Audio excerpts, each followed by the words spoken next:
ayos lang, mag-aasawa na lang ako ulit. Alam mo ba, na hindi lang ikaw at si Maricar ang naging asawa ko. Marami kayo. Pero katulad mo rin silang lahat. Mga matitigas ang mga ulo, kaya ako sila pinatay eh! Pinatay?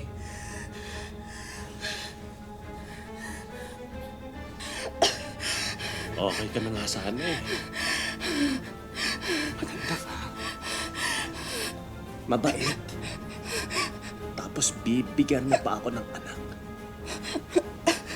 Kaso lang, pinabayaan mo ang anak ko!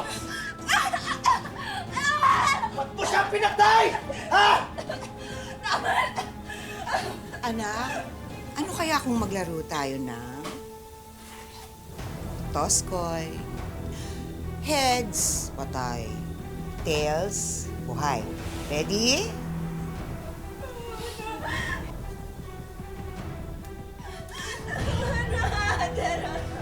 Ano kaya kung maglaro tayo ng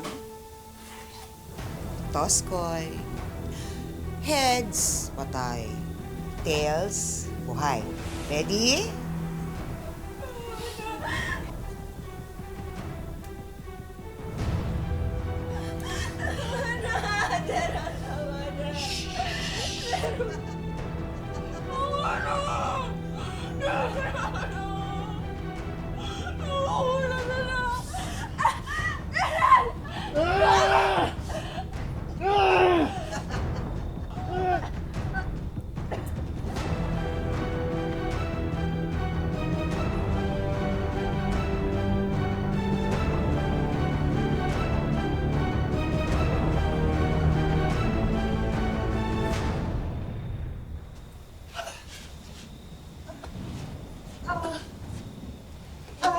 Kaya ba? Nak! Sige, hatak! 1, 2, 3, go!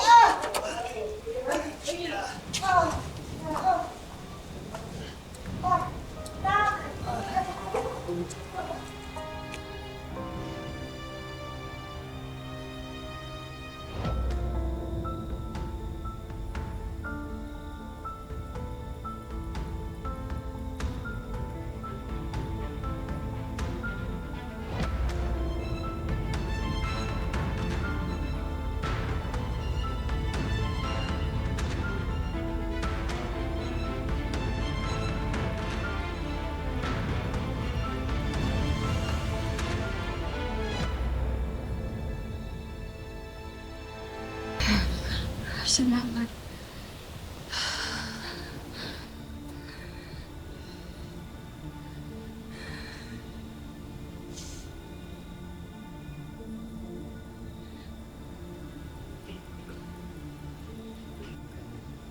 Ikaw si Maricar, di ba?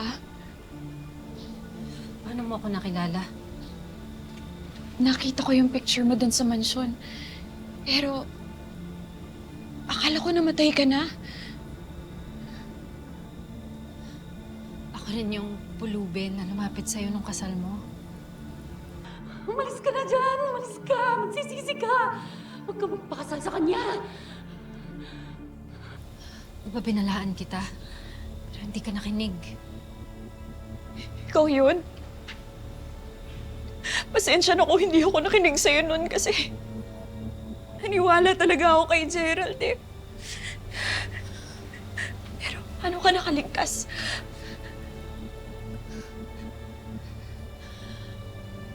Matapos nila akong pagsasaksakin ng maraming beses, mapagkamala na patay, nilibing din nila ako.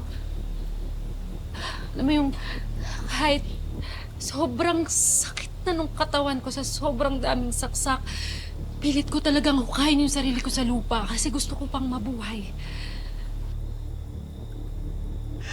Sobrang sama nila. Napakasadista talaga nila. Pero bakit ka nandito? Hindi ka ba humingi ng tulong sa mga pulis? Wala, ulila ako eh. Wala akong mapupuntahan. Tapos, maimpluwensya pa ang pamilya ni Gerald dito sa bayang to. Kaya kahit sinong lapitan ko, kahit pulis, kahit sinong tao, kontrolado nila yun. Bakit? Bakit hindi ka gumante? Para saan pa? Kapag nalaman nila akong buhay, sigurado ako, gusto nila akong makitang patay. Pero hindi tayo pwedeng ganito. Yung nagtatago at takot sa kanila. Hindi ako papayag na ganito na lang tayo. Dapat, pigilan na natin sila. Pigilan na natin yung kasamaan na ginagawa ni Gerald at Lupita. Maghihiganti tayo. Maghihiganti tayo.